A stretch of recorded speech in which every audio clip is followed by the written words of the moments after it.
Welcome to Healthy and Wealthy Conversations, where we discuss everything that leads to health and wellness for your whole spirit, soul, mind, and body.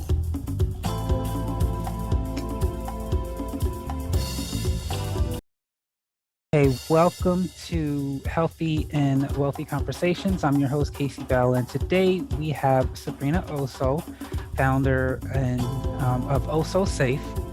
She will be telling us a little bit about herself. So tell us about you, how you became to get to this point in your life where you chose to create Osso Safe. Sure.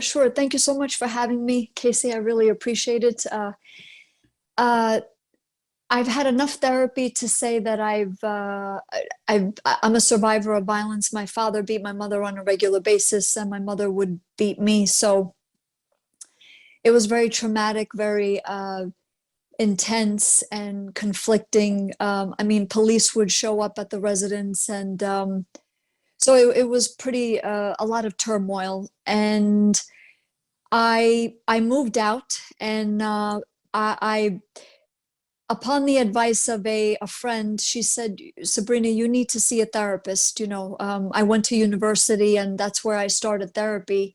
And it was very scary. I was doubting myself. I said, what am I doing this for? This is stupid. And I want to say this to you and your audience because it's normal to feel that way when you first start getting therapy. And let that be okay. Just let those negative feelings pass, and it helped me tremendously. I still see a therapist to this day, off and on. And my therapist said, after graduation, I still saw her. She said, you need to dance, Sabrina, you're a dancer. And I couldn't even think about dance growing up. I couldn't even mention it. I had to put it on the way back burner. So I started dancing fairly late, but nevertheless, I emerged and submerged myself in the dance world in New York. I was training in New York, and I was also clubbing a lot. Uh, and I felt so free on the dance floor. I felt so liberated and safe and free. And anyway, I was auditioning and taking classes and getting gigs. And then I started writing my one woman show called Home Sweet Home, question mark. And I play different women being abused. She goes to her good place. That's where the dancing comes in. But then she's pulled back into the terror of violence. And I did a lot of research for the show, because I wanted it to be informative, empowering, and educational. And I could not believe the statistics that I was finding. And I said to myself, I need to make this into a business, into a bona fide business with products and services that will help people. Like, what did I need growing up? So I kind of really thought back and said, oh, this is what I needed. So that's how Oh So Safe was born, really, from this one woman show. Explain, I saw your the FedEx, I did not FedEx, TEDx talk. I didn't see all of it. I saw most of it, and what you were saying is definitely something I'm in the same aisle that you're in. And so explain what you were talking about as to why it's very important for us to reconstruct and heal the home. Yes. Oh, I like that. Heal the home. I'm writing it down. Heal the home. I Mhm. like that. I like to take notes when I give interviews because it's feedback, back and forth. Basically, in my TEDx talk, I lay out a foundation, like a skeleton, a really, what I like to say, a good skeleton of how I envision the future. And when I say future, I mean right now, though, right now, where to implement, and to mobilize, the real estate industry, the sports industry, lawmakers and politicians, hospitals, schools, universities, workplaces, all of these components. And we focus on three components, in the TEDx talk. It was, the workplace, schools, but homes. And in the TEDx talk, I tried to illustrate as much as possible. If we make our homes safe, then everything else will fall into place. Our schools will be safe, workplaces, our public places will be safe, but home is the root of everything. So, I present what I like to say avant-garde, progressive, evolving solutions. I think the TEDx talk, you can't be more than 18 minutes. So and mine was 14 minutes. So I did 7 minutes of presenting the problems, like really uh, just stating what the problems are. And then the last 7 minutes, the second half, presenting solutions. And this is basically what we do at Osso Safe. So, and it's really combining education and technology to promote safety and prevent violence in the home. Um, and making safety a required standard condition of residency. No more throwing your hands up in the air, leaving it up to chance. Oh, well, sign here, and whatever you do behind those closed doors, it's none of my business. We don't see it that way at all. And it's not about infringing on people's privacy. It's about, you don't get to act like a beast, like a barbarian, like a savage in your home and get away with it anymore. Especially children. And I was one of those kids. Children suffer the most in these horrific circumstances. So I tried to convey all of that in the TEDx talk. I hope I answered your question. Yes. One of the things, well, you mentioned the importance that many of the problems that are outside, so the school shooting and the inappropriate behavior at workplace, is because of the home. And one of the things I know for a fact is humans don't believe that what you do in the home, whether you think your children are watching or not, is important. In that when you go into a supermarket, or you go into a school, or you go into anywhere, those are not employees, those are not employers, those are not customers, those are not students, those are not teachers, those are moms, dads, sisters, brothers, cousins, and uncles, and things of that nature. And everything you're doing in the home, when you leave the home, you bring that with you.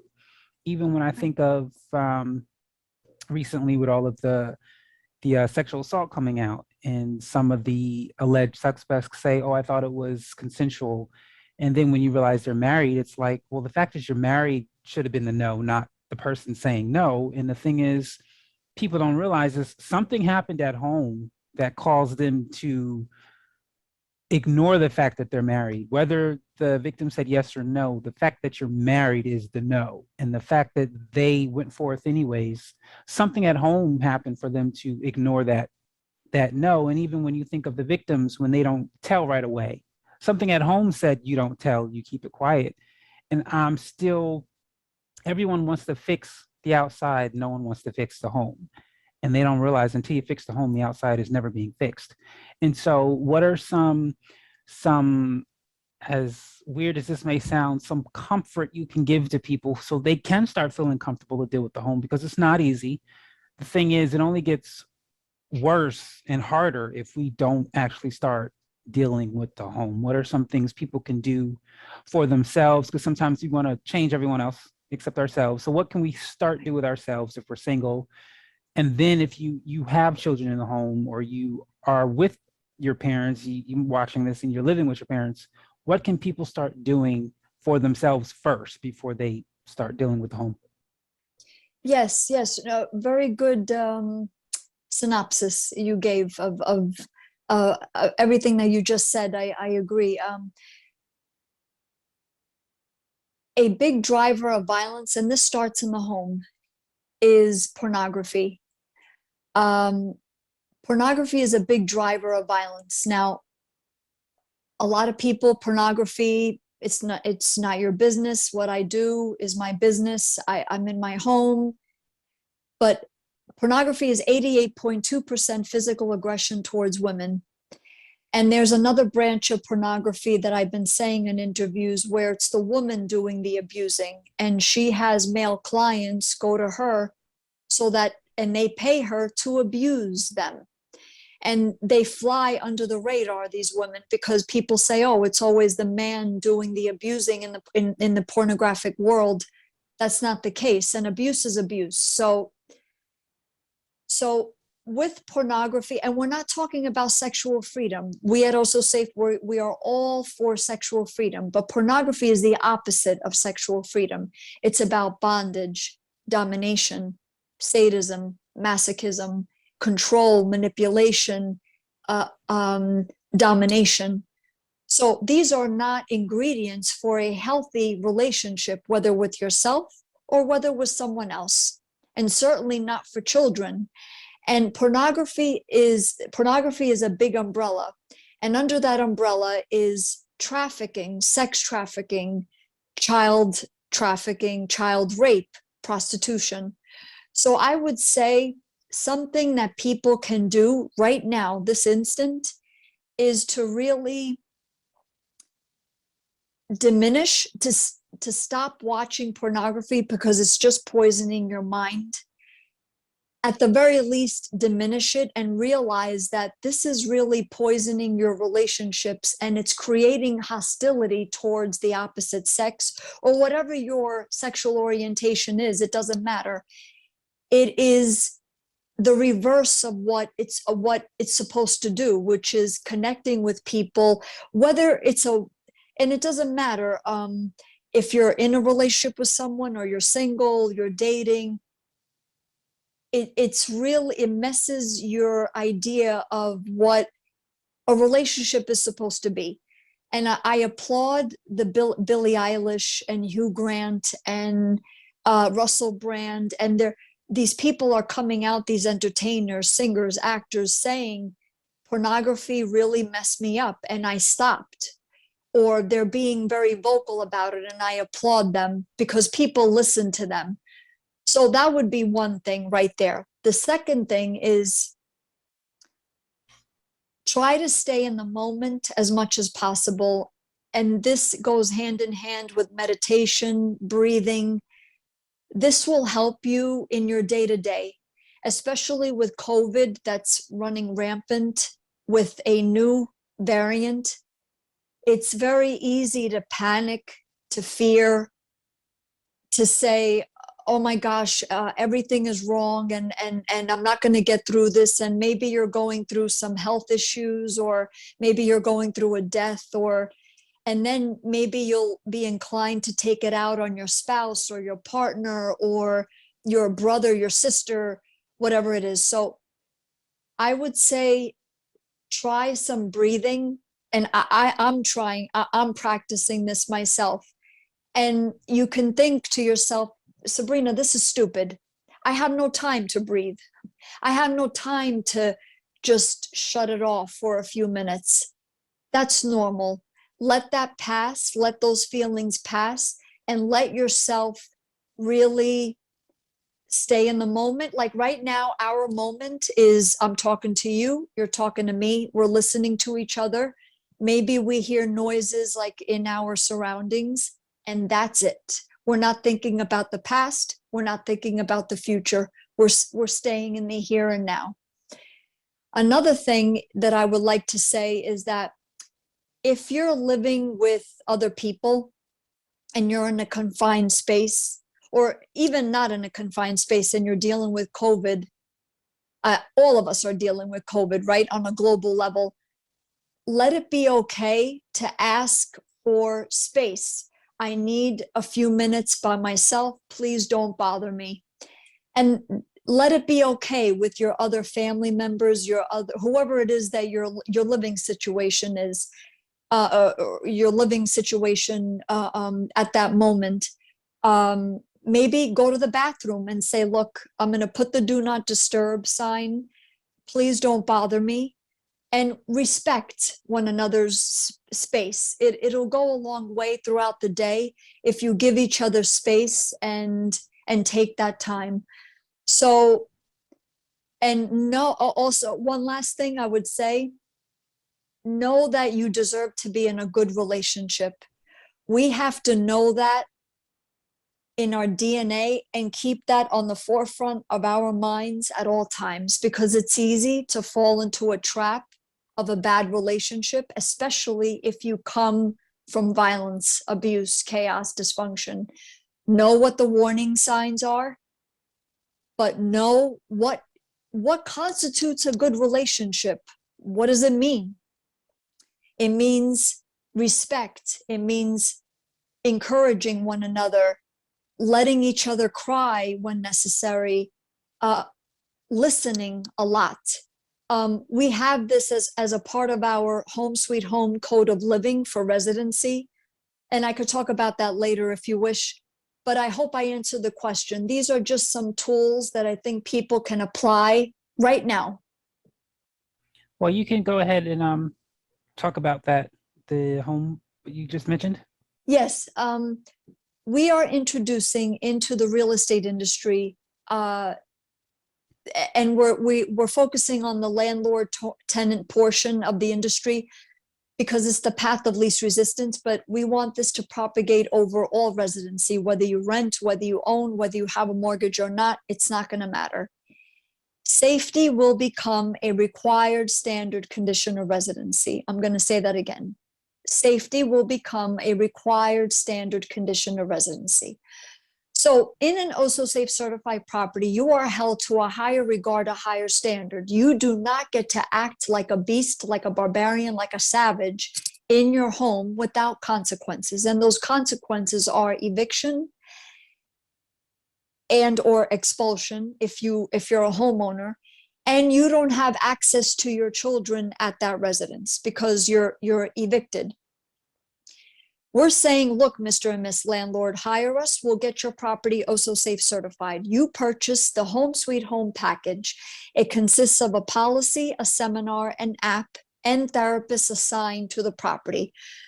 So the policy basically states, I, as a landlord, I promise to provide you a safe space for you to live. You, in turn, as my tenant, you promise not to act in any way, shape, or form abusively. Otherwise, you, the abuser only, gets immediately evicted from the premises. And we go into full knowledge knowing that that would be the consequences. So it's not like a surprise. The seminar, everybody gets educated, adults and children, on facts, statistics, warning signs, definitions of abuse, the difference between abuse and discipline, what constitutes a good relationship, and we make it interactive where we practice it during the seminar. So there's no more, oh, I didn't know that if I call my child a brat, a monster, a prissy little bitch, you're ungrateful, you're a baby, you're a drama queen, that constitutes verbal abuse. You know now. The third portion is an app, and it's being updated right now. This is the technology portion of it. It will detect violent-like movements and captures them in real time, issuing alerts to the landlord. So let's say a landlord has 10 units. They will get an alert. Oh, wow, I got an alert for unit 2 and unit 10. You just beat the crap out of her and you just beat the crap out of him. Well, this is grounds for eviction. You knew that. It's no surprise. I have to keep the rest of my tenants safe. I have to maintain property reputation, mitigate liability. So that's the technology portion of it. The fourth and final component are therapists assigned to the property. You are required as part of your rent, as part of your residency, I should say, to check in with your therapist once a month. Is everything okay? Do you feel like anything is looming? Well, actually, yes, so-and-so therapist. My daughter came home. She said that she's pregnant. She's a sophomore, junior in high school. We know better. We're not going to beat her up. We're not going to kick her out. We're not going to verbally disparage her. We've been through the seminar, but help us with this because we don't know how to deal with this. So then extra therapy is administered. They work it out. So this is all on the preventative side. It's really never been done before versus waiting for cops to show up at a residence. There's beatings, there's yelling, and there's screaming. This is all preventative. So it's a much better approach. And And we're not saying that. I explained to you the first level of certification. There's a second and third level. When violence occurs, because we're not saying, we're not perfect, violence can occur, right, in buildings. And the more residents you have, the likelihood of violence occurring can happen. So that would be the second level of certification, where we go in with extra therapists and the abuser is out, and we de-victimize the rest of the family unit, the children, the adults, what have you. And then there's a third level, and this is for children. When both parents are abusive, the child goes through an Osso safe adoption, where whoever the child names, whoever they're safe with in the first level of certification, that child goes to the family member, the aunt, the uncle, the grandparent, a close family friend. When both parents are abusive, that child goes to that family member that's willing to take them in. This is a much better approach versus waiting for the child to turn 18 to have agency over their lives, which is ridiculous to me, because the laws, the courts, the judges, quite frankly, Casey, they don't know what they're doing. I have personal and professional experience with this. They make horrible matters even worse. So with our products and services, you don't need any of that. And I consult with a small group of lawyers on a regular basis. And one of them is a family attorney. And she said to me, Sabrina, wow, you are short circuiting the entire process in a good way with the Osso Safe certification, the Osso Safe Home Sweet Home package, so on and so forth. So I'm sorry to talk a lot, but I just wanted to give you a good summation. But that's what we are marketing and introducing and implementing into the real estate industry. Thank you for that. No, it wasn't too much. I like that idea. It's very a great idea to prevent, because there are many, unfortunately, people who could be alive today if there was more preventative cases out there. So on your website, you also safe, you talk about services. So if there is someone who is being abused and they come to you, what can they expect? Well, we want to say that where do you live? Do you rent? Do you own? So that way we can contact, and we do keep this confidential. There is a level of confidentiality because we do this as a blanket education. So we want to suggest to them, look, get us into your building, into your residency right away with the property manager, the superintendent. So that way you, and whatever your situation is, all of you will benefit from these services. I want to say right off the bat, you're not alone. It's not your fault. Things will get better. And we say that on a consistent basis because victims at all levels need to hear that. And it's the truth. We're not saying that just to say it as hot air.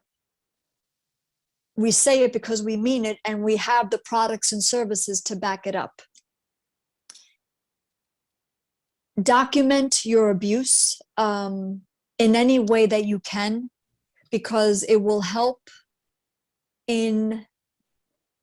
We are proponents of restraining orders, because that way there's a track record now. It's on record that this person hurt you. So, and the best predictor of future violence is past violence. So there's a track record that you could see, and we do background checks at our buildings, our properties, so that way we know what we're getting ourselves into, and that way we say, look, here you have a blank slate. We know that you have a history, let's say, and we have to take it into account how long ago, what happened, what have you, but you are held to a higher regard, a higher standard in this property. Start over. You're educated, you sign the policy. So we feel that this will really change the face of residency. I hope I answered the question, because you asked me what can people do. Like even know the warning signs in the workplace. It's important to know, like, if don't be judgmental. Don't say, oh, well, just leave him or her, just leave. In fact, in my TEDx talk, the title of the talk is, if you're a victim of home violence, don't leave, stay. And I Mhm. say that because stay right where you are. You don't leave. It's the abuser that has to go. So in the workplace, in schools, really listen to students, know what the warning signs are. If there's drastic weight changes, sleep habits, eating habits, control of money, all of that are all of those are warning signs that you're headed for trouble, and to not allow yourself to be involved with people like that. Um, so I hope I answered the question. Yes, you did. I actually, you reminded me of that, how you said it's not the victim's job to leave, it's the abuser. They're the ones who need to leave. And that's so true. We usually tell the victim to get up and go, and they have nothing, they're just supposed to just leave, and the abuser gets to stay in that place. If this may be a weird question, um, anyone who's watching who is acknowledging that they are or maybe in some way an abuser, what advice would you give them to first to seek help? To, some of the things that they can do to do better. That's just it. Get help. Get help. Put your pride and ego aside. You were taught wrong. This is not the life that you were meant to live. You are miserable, because all abusers are miserable. They're not happy, even though they may seem like very powerful on the outside, but really they are insecure, fearful, and weak. So it's actually it's doing the opposite effect. So we want to say to abusers, just like victims, you have to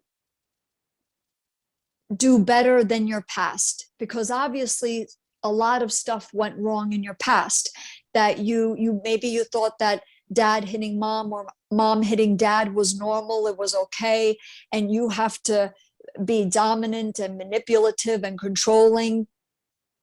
It's no way to live. And like I could speak from personal experience. My father was one of the most miserable people you would ever meet. And he thought he had it all together, that he was strong and dominating. And really, he never enjoyed anything. I don't even remember him smiling, let alone laughing, ever. And and he was hurting and I was hurting, my mother was hurting. So um and now therapy, I'm so glad that people talk about therapy ever since COVID. Like, people are more inclined to talk about it, because it's a very big tool to have, whether it be group, individual, by phone, text, in person. Any therapy is better than no therapy. So I would say to abusers, what you're doing is not working. It'll never work. Everybody is suffering. And now, with the Osso Safe certifications and the Home Sweet Home package, you're going to benefit from this as well. Because in fact, we are what you needed growing up. So, uh, but you're going to have to be held accountable, and you will be held accountable, because this is no way to live. No way to live.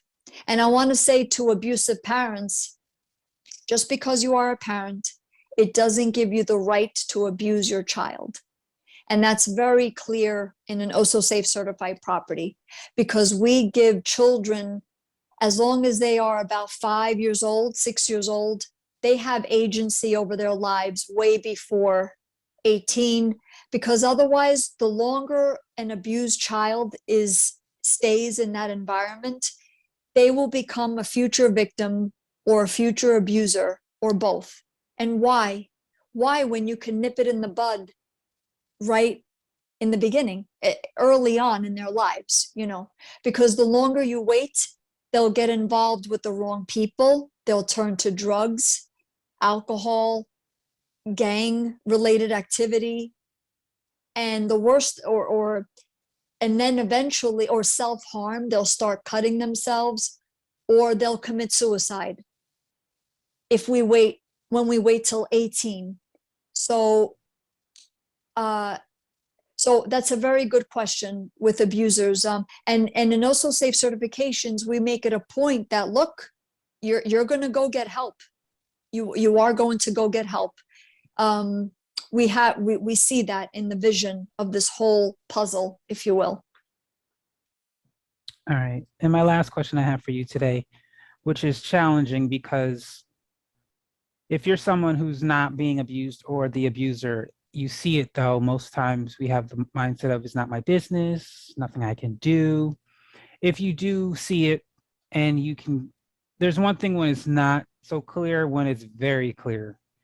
How does one begin to help a person, or even either whether the abuser, what is, how do I say, appropriate for someone to do if they can clearly see something is not right? Repetition. Keep asking, and letting them know that I'm here for you. I just want to say, you could say, I don't know you very, very well, or I do know you very well, and I see that things are changing. I'm here for you. I'm not going to judge you. You're not alone. And keep doing that every couple of days, every couple of weeks. Eventually, they will gain your confidence and your trust, and then they'll open up. And so I would say repetition is one of the biggest ways to, if you're unsure, just keep asking. And maybe even encourage, do you want to write it versus talk about it? We could write it. I'll give you like a pad, and they could just write it. It works very well with children. And I find that it also works with adults, people that have difficulty talking about what's difficult. And this is indeed a practice. We have to practice, Casey, how not to have violence, abuse, chaos, dysfunction a part of our lives, or our lives, period. We have to practice, we have to substitute all of that, replace that with positivity, empowerment, encouragement, freedom of choice, respect. And it's a practice. So, it's maybe in some areas you're good and other areas you're not, but and you are going to fight with your significant other. You are going to get into arguments. There's conflict. That's normal, but it should never, ever, ever cross the line of abuse, not verbal, not physical, not sexual. So I would say have therapy, keep going to therapy. When things are okay, great. Then you're kind of doing some cleanup. But when things go wrong, you'll be happy that you have a therapist on hand to really, oh my gosh, this is what happened. I'm in this relationship and it kind of turned ugly, just to give an example.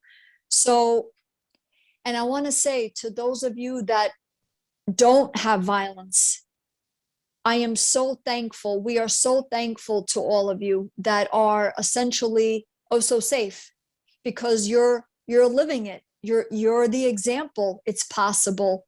You are living by example, showing by example. What? I never beat my kids. I discipline them, but I never put them down. There's my wife, my husband, my boyfriend, my girlfriend. We never talk that way to each other. We leave the room. We give each other space. So I applaud all of you that are essentially so safe. That's how it should be. Before we leave you, we just wanted to let you know about Sabrina Osso's YouTube channel. She has some videos called Also Safe Kids on her channel, and it is a platform for children, both abused and not abused. It's a way for them to express their feelings, and Sabrina also gives them advice on what they can do if they are experiencing violence and abuse in a home and how they can be helped and even healed. It gives some great advice, not just for children, for parents as well and adults. It's a great way to teach children, whether it be in school, at home, in church, or any other organization, such as scouting or dance classes, art classes, sporting events, little leagues, things of that nature. It's a great way for adults to teach children how they can seek help if they are experiencing violence and or abuse inside their home. Again, that's Sabrina Osso's YouTube channel, and look up Osso Safe Kids. You can also click on the YouTube link that's in the description. Thank you for watching. Thank you, Sabrina Osso of Osso Safe. I really like that. Her last name just goes right into her message and her business, Osso Safe. Thank you, Sabrina Osso, for stopping on by and sharing. And to you, audience, you know I always thank you for stopping on by and watching. Thank you so much. And if you happen to be being abused, or you're an abuser, or you know someone, please go get help quickly. It's okay. There's no condemnation, no shame, no guilt. Please go get help, go get therapy, and you can get through it. I know you can. Thank you for watching. Have a great week.